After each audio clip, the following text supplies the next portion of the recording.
Sup y'all, and welcome to Accelerating Global Change and Realignments, Unit 6, Part 2. In this video, we're going to look at the First Cold War. To begin, we'll revisit the important topic of geopolitics, in which ideas influence and reinforce political behaviors, and these ideas affect how we, the people, process our own notions of places, in terms of power, politics, international relations, and of course, geography.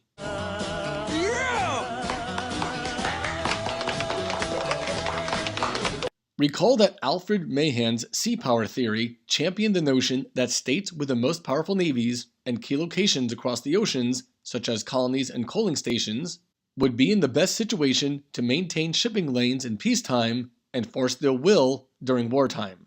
His ideas, in part, led to the Navy buildups and arms races prior to World War I.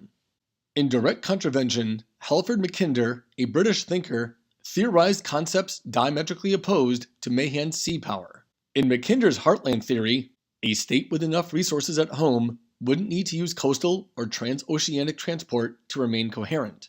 According to him, the Earth is divided into two main sections: the world island or core, with Eurasia and Africa, and the periphery, the Americas, the UK, and Oceania.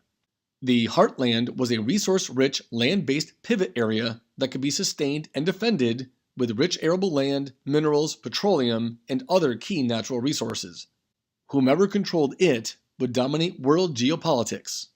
He stated, "Who rules East Europe commands the heartland. Who rules the heartland commands the world island.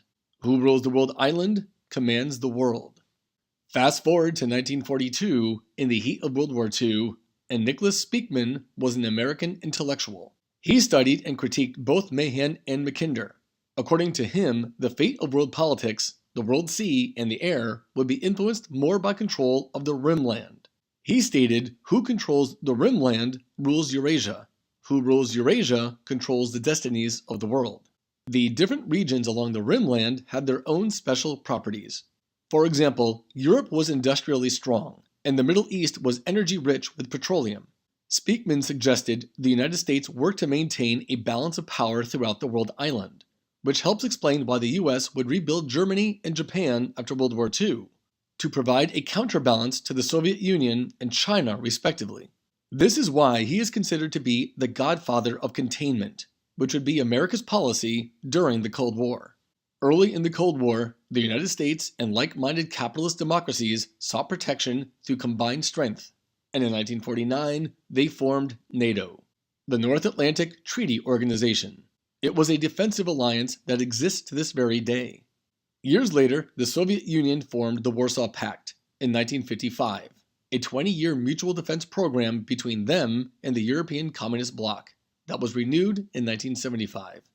Clearly, the world was dividing into two camps. However, many states went a different path, following an independent policy of non-alignment, led by countries such as India, Egypt, and Yugoslavia. Marshal Joseph Broz Tito, communist dictator of Yugoslavia, was actually well liked by many on both sides of the Cold War. From 1948 and onward, he resisted Stalin and the Soviets' domination. He was communist, but took his own path, using the Soviet Union as an example, but developing socialism in ways that fit his country and culture. Stalin took the matter personally and attempted unsuccessfully to assassinate Tito on several occasions. In a correspondence between the two leaders, Tito once wrote, "Stop sending people to kill me. We've already captured 5 of them. If you don't stop sending killers, I'll send one to Moscow, and I won't have to send a second." A highly competitive and tenuous arms race erupted between the superpowers of the US and the USSR, especially in August of 1949 when the Soviet Union detonated its first atomic bomb. Ethel and Julius Rosenberg were American communists who were tried in 1951 and executed in 1953 for a conspiracy to commit espionage during a time of war, with charges related to passing information about the atomic bomb to the USSR. This was the first execution of civilians for espionage in the United States history. Interestingly, the most powerful nuclear device ever built was by the Soviet Union in 1961, the Tsar Bomba. It was so large they had to specially fit a bomber so it could actually carry it. The bomb detonated with a force of around 50 megatons, easily more than 3,000 times the power of the bomb dropped on Hiroshima. Nonetheless, its size meant it lacked any practical utility for combat. So why did the Cold War never erupt into full-scale war between the US and USSR? A major reason is MAD, Mutually Assured Destruction, a perfect acronym if ever there was one.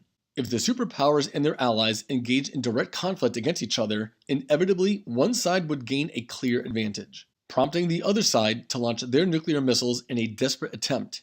This action would in turn lead the other side to launch their nukes.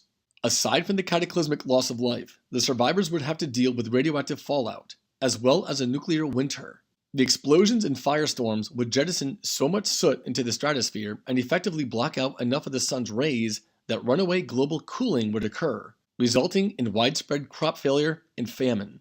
The use of nuclear weapons was so horrific that neither side chanced an all-out assault against the other, because the only logical outcome of war would mean absolute destruction for both sides. So what effectively emerged out of the ashes of World War II was a bipolar world. The first world consisted of the capitalist democracies, led by the United States. The second world consisted of the communist command economies, led by the Soviet Union. And then there was everyone else, the third world, predominantly the poorer states that had not yet fully industrialized. In the 1980s, West German Chancellor Willy Brandt spoke about a North-South divide that had existed for decades, a socioeconomic and political divide. North of the line, along with the additions of Australia and New Zealand, was the first world, as well as the second world. South of that line was the third world, encompassing the majority of the world's states and population. Of course, not all of these states were equal. From the late 1940s to the mid-1950s, the second Red Scare emerged. Red is the communist color. Recall that the first Red Scare occurred between 1919 and 1920, after World War I and the Bolshevik Revolution. In October of 1949, China became communist under Chairman Mao Zedong, officially becoming the People's Republic of China. In 1950, the Korean War erupted. In the United States, Wisconsin Senator Joseph McCarthy accused hundreds of people of being communists or associating with communists. McCarthyism raged from around 1950 to 1956. It's known as the practice of making accusations of disloyalty, subversion, or treason, sometimes without proper regard for evidence. There were some true spies uncovered, and several communist sympathizers were rooted out of key political and cultural positions. However, many were falsely accused. Eventually, he was formally reprimanded by Congress for turning these investigations into a witch hunt, and the Red Scare eventually died down. In 1954, the United States detonated the world's first practical hydrogen bomb on the Bikini Atoll near the Marshall Islands. Using the power behind nuclear fusion, it was the most powerful bomb ever detonated by the United States, although around one-third the yield of the Tsar Bomba mentioned earlier.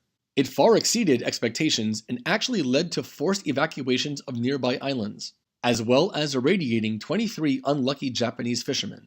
This event, along with the original atomic bombs, inspired the 1954 film Godzilla, in which a US nuclear test awakens and mutates the ubiquitously known monster, who then attacks Japan before finally being vanquished by Japanese ingenuity.